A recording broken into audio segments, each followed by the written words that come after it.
And for those who say we will not leave, just like the Fulani Janjaweed have said, they will not leave either. Nigeria will not progress until we separate unity from uniformity. United, we fall. Today, people are purchasing presidential nomination form for 40 million from PDP and 100 million from APC. And the rest of us are wondering, where the money they come from? Keep wondering. Is Nigeria in anybody's custody? Does the fact that we operate a uniform system of government unite us as a people? Your guess is as good as mine. This our turn to rule mentality is also an avenue for chop I chop. Here, people go into government as an avenue to enrich themselves. So forget all the rhetorics and promises, all on a wash. These ones jostling for 2023 will not be different from the rest that have not been able to raise our power generating capacity above 5,000 megawatts since 1960, if the structure no change. Can't you even hear some of them say they won't continue from where Buhari stopped? Clownishness. Corruption is not our problem, I always say, but restructuring is. No country in the world operates a feeding bottle system of government where governors spend billions of public funds on private jet every week to gather at Abuja to share money and expect to make progress. No ingenuity.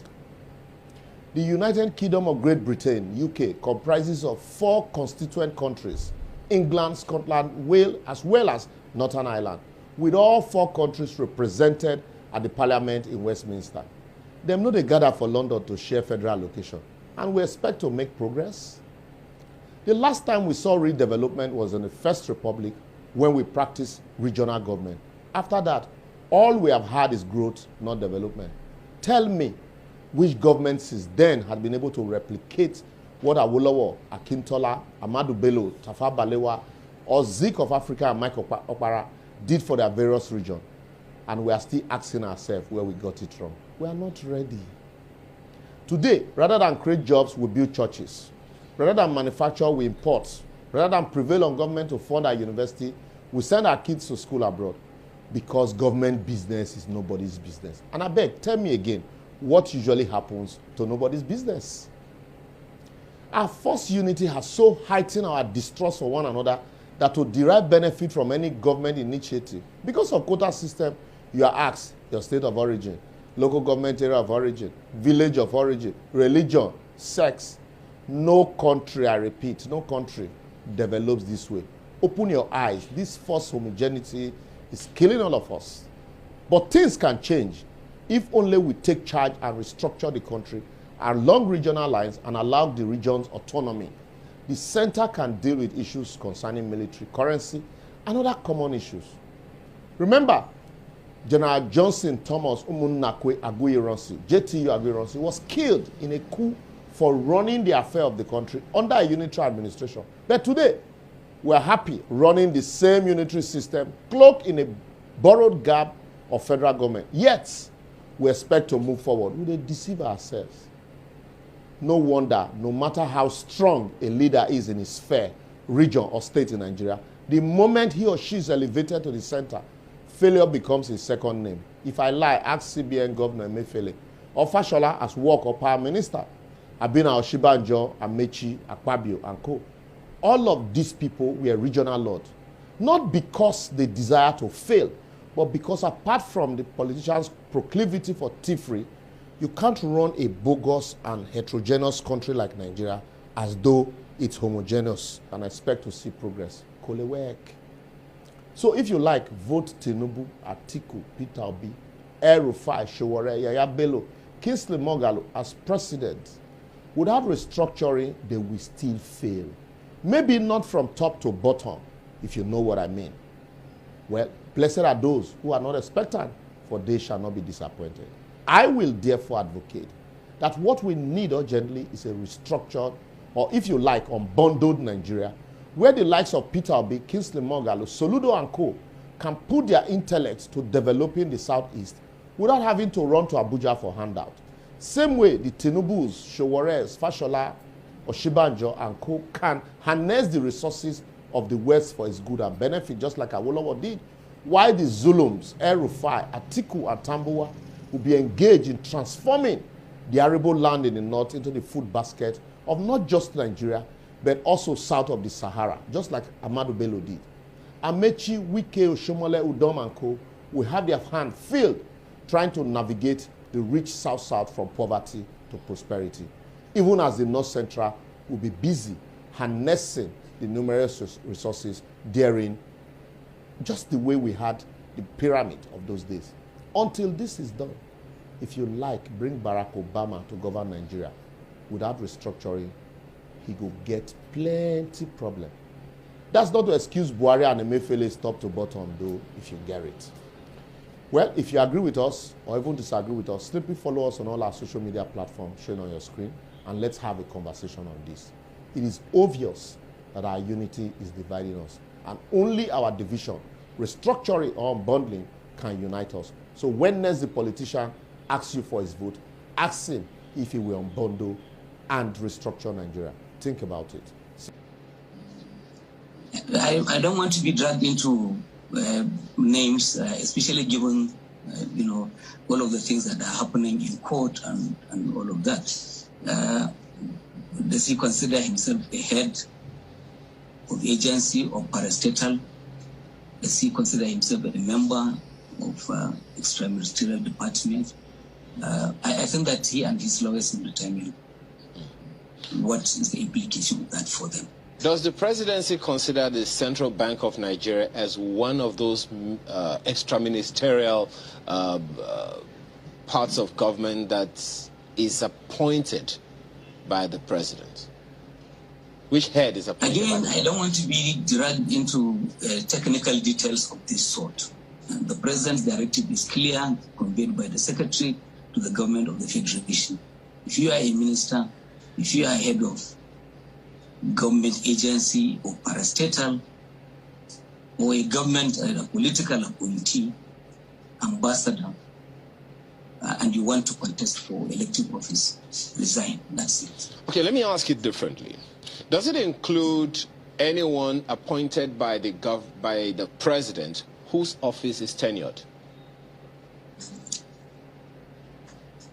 I think that the decisions will be made by individuals in that place. Where they, on their own, say they will go, it makes things easier for everyone. But if they think that they are entitled to continue in office as they contest for Senate, governor, or minister, the president, then that opens it to a further directive, and we expect that clarification will then be issued in due course. That question, Mr. Shehu, is being asked just to be clear, because there are those who would, as you very well know, being not a lawyer but a journalist yourself, there are those who will be wondering, hey, anyone given the opportunity would want to eat their cake and still have it in their hands. So that's why that question is essential to ask. If you're saying every ministry, every department, every agency that is affected, the heads that are affected, who have presidential or any other political elective posts ambition should resign. It just needs to be clear. Already they have a tenured office, that tenure isn't open, and they are asking for another tenured office altogether. So some people would think, hey, this is a no-brainer. No, I mean, your question is perfectly in order. I don't see anything wrong with it, except perhaps I may not have the answer that you wish to get. We're dealing with a government policy, a government directive, a circular of government issued by the Secretary to the Government of the Federation, duly approved by the President, and clearly states who is to go. So I think that if you occupy offices like that, you make the decision by yourself. Otherwise, someone will decide for you. I think that's the point.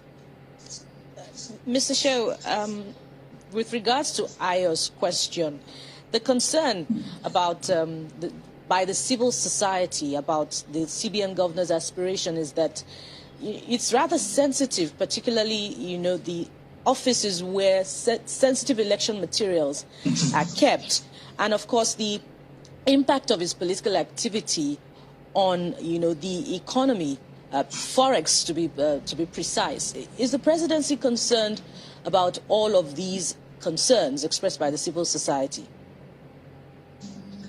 The president is well advised on all of these matters. You would rightly assume, you should rightly assume that senior advisors, chief of staff to the president, secretary to the government, chief economic advisor to the president, and about everyone who is there, they tell the president what is right and what is wrong. And I believe that the president has all of the information at his disposal, and the decision will entirely be made by him. As it is, he has given directives very wide latitude, covering about everyone. If somebody thinks that the directive has missed their heads, then it is up to them to make the decision to stay or to go. I certainly, again, resist, the pressure, if you like me to say, to be dragged into the single issue of the governor of the Central Bank of Nigeria. The president has given his directive clearly stated out, overwhelmingly, wide, latitudinal, and it's for people to place themselves where they think they. I hope you have learned something from the video you have just watched. The video you have just watched is to bring information to your doorstep and for educational purpose. It is not to demonize anybody. Let us watch continuously and see who can be able to make a sense out of every nonsense we are seeing. We must continue. We move. It doesn't matter what they do. It doesn't matter what they say. They will kill us. We will kill them. At the end of the day, Biafra is here. Thank you for watching. If you have not subscribed to the channel, please kindly subscribe to the channel. Click the notification bell so that you're notified each time I upload a video. You will be among the first to receive it. Thank you and remain blessed. Bye-bye. See you again.